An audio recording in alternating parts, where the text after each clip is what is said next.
Well, I woke up this morning and I wasn't too happy with the last video because I didn't point out how bad things really were. So this is what I've written down, and this was the treatment side effects I had to deal with. I had no energy. I couldn't watch my phone. I physically would dim it as much as I could, and I would look at it and it would make me feel so sick and dizzy, and it would just hurt my head so much. And also, when I say I couldn't move, I mean I was sat in the corner of the sofa with a blanket and I just couldn't move. That was my life for about 8 weeks. I had hot sweats constantly, and I mean waking up sweating, thinking I can't breathe, barely getting to the edge of the bed. My heart rate as well towards the end of the treatment was erratically fast, which meant my breathing was like, and I would walk only to the car park across the road to the cancer centre, and I would be like struggling to breathe, crying, panicking, thinking I was just going to have a heart attack. I couldn't get upstairs. I would get halfway and literally be drained. Food would smell vile to me. I would smell things that I used to eat and be like, I just couldn't tolerate it at all. My taste was different. I was gutted because the food I loved I now hated. I would go in the bath, which would take me about an hour to get my strength, and I'd be lying in the bath, dead still, so ill, and I'd just look at myself and think, it's not even my body. And then I struggled as well with the morphine addiction, which I withdrew from. And that made things a million times worse, which I'm still on now. And I just want to say what chemo was like. I'd go in the cancer centre and I'd be sat in a chair and I'd have all these tubes in my arm, and they'd put the bag through the drip, and I would have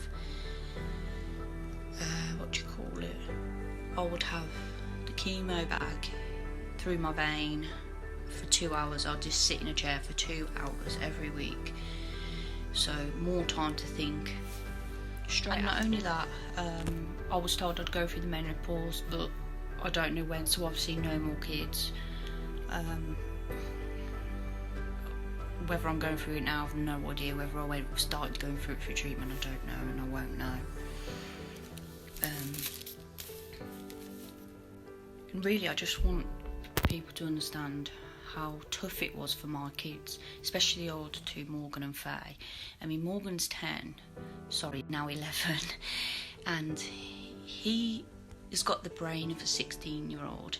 He had to sit there and watch me ill, in pain and crying for 8 weeks solid. So he actually was with his nan at the time, because not only couldn't look after my kids properly, I thought he can't sit there and just watch me go through that. He was like, he was so grown up and he was so worried about me, and it ruined his life as well. And also my daughter, unless she was with her dad, she used to cry and say, "Mummy, why are you crying? Mummy, why can't you move? Why can't you do this?" And it was really hard for them. And my little one, who was a year old, he was like 6 months at the time. He didn't really know me because I couldn't be there for him. And then, now he's all like mama and cuddling me, and and I'd like to say about my family as well. My mum was really there for me. She used to take me every single day in that car. She had to be up, and bearing in mind she's got an illness herself, and I'm so grateful for that. And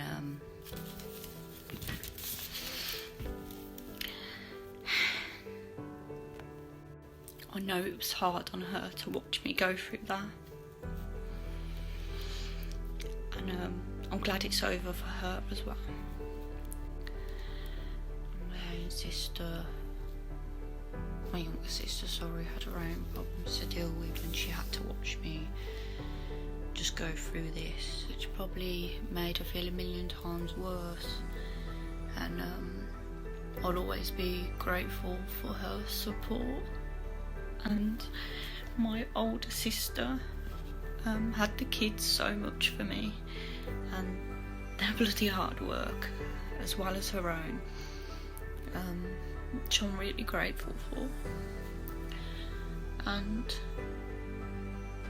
the support people have given me, it's quite shocking actually, and